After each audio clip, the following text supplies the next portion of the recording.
So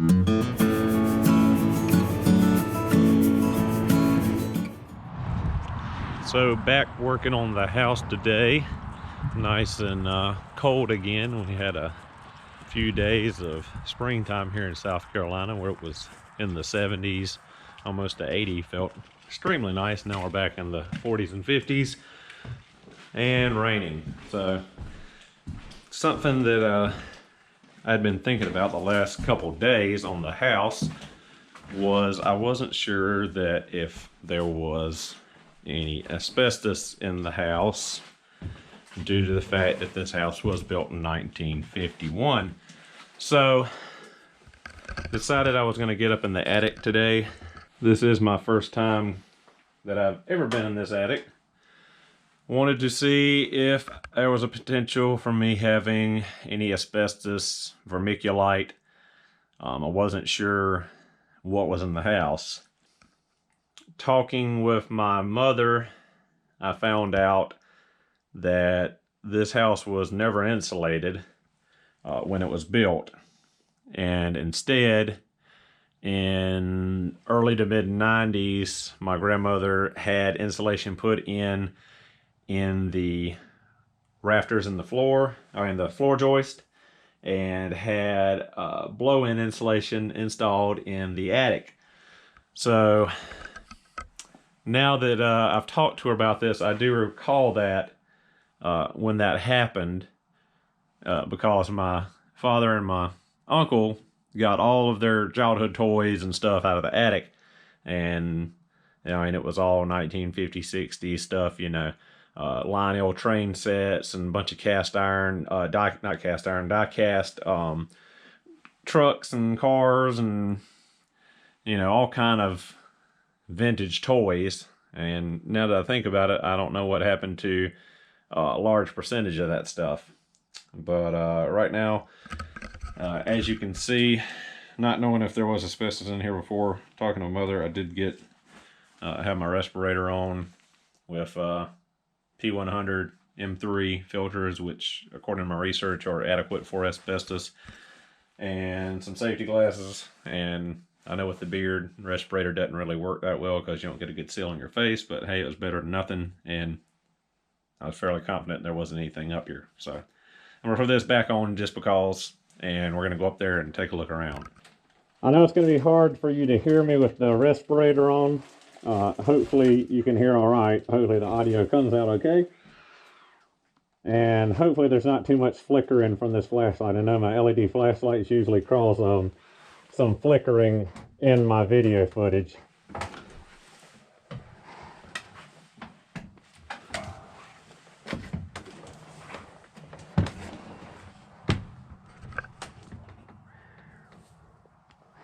So here we are, and not just this spot, but several other spots.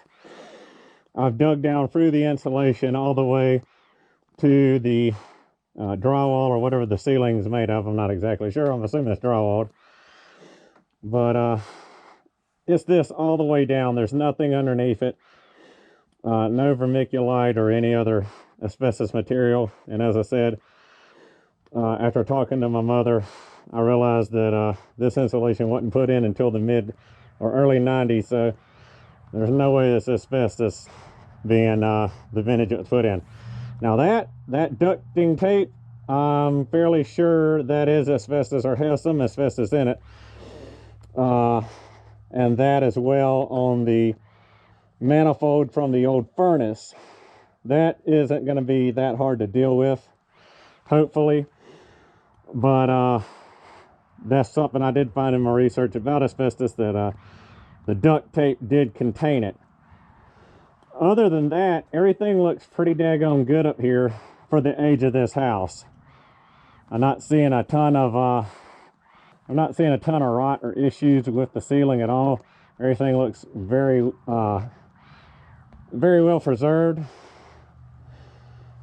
I tried to look the other a while ago when I was up here, when I was seeing that water damage, or what appeared to be water damage, in the corner of the dining room, but I'm not seeing anything up above that's giving me any indication of a water leak currently. So not sure about where that water is coming in up there.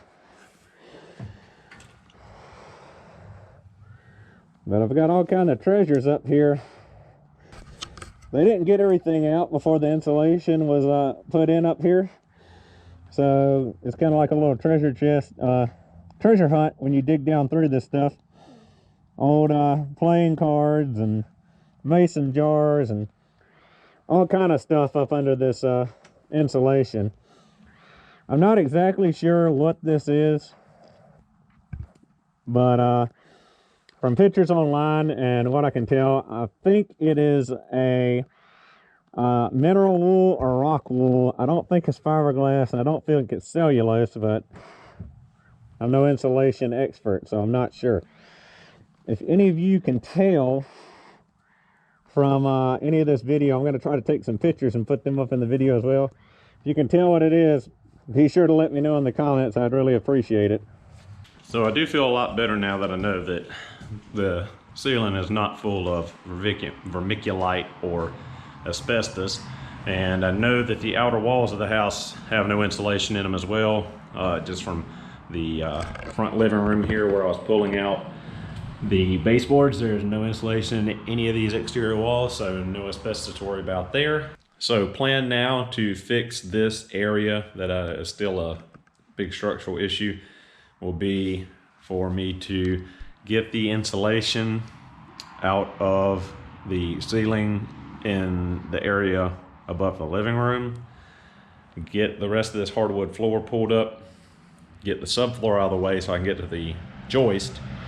I'm going to cut out that rotten bottom plate there and replace it, which I think I can do without really any issue right now due to the fact that the floor has dropped out away from that bottom plate, and I've got a good 1.5 inches, 2 inches to work with to slide the new one in there and toenail it to the studs, which I don't think I have any rot in the studs. They seem to still be fairly strong. Once I get that issue there with the wall done, get the subfloor out of the way, get the joist all jacked up, supported and level all the way across this living room. Once I get the subfloor out of the way, I'll be able to see how far this rot is in this rim joist. As far as I can see from looking underneath, it starts right about here at the doorway and runs to right about here under this window, right about where the crack is in the wall. Where's the crack? That crack, and where the floor starts to drop down. Once I get all of that level and straightened out, then I will be building a support wall about 4 or 5 feet back to support the ceiling and the roof while I pull out this rim joist. So hopefully I'm not missing anything. If there's a hole in this plan that you see, let me know. But as far as I can figure, if I jack up all the joists, level them, and support them from underneath, then the floor is good. If I build this support wall in bore to support the ceiling and the roof, that will take the load off of this outer wall where it won't be bearing down so severely on this rim joist, where I can go through and cut the ends of these rotted rafters, get that bad section of rim joist out, sister in the new rim joist, and get it attached on either side, then sister in new rafter, new joist tails to the new rim joist, get that all leveled up and put in. Then I should be able to knock this support wall out, attach this new base plate to the floor, put the new subfloor down, get everything out from under the joist down here, and should be good. I'm probably leaving some stuff out, but I've basically got it worked out in my head as far as I can think. Like I said, if you see any flaws or holes in that plan, be sure to let me know before I collapse the house and kill myself. But as of right now, that's kind of the roughed in plan for attack on this. So But yeah, that was the big thing for today. Make sure, check the status of the insulation in the roof. I know that the insulation in the floor joist is just matte fiberglass, so modern as well, no issues there. I know the exterior walls are no insulation, so the amount of asbestos that's in this house is extremely small. It's down now between the floor tiles in the kitchen, the duct tape in the ducts in the ceiling for the old furnace, the siding on the garage, which I'm not going to mess with because it's all intact and not cracking. And I'm rambling on now, so just wanted to make a quick little update on things this week. So that's it. Thanks for watching, and I will see you in the next video.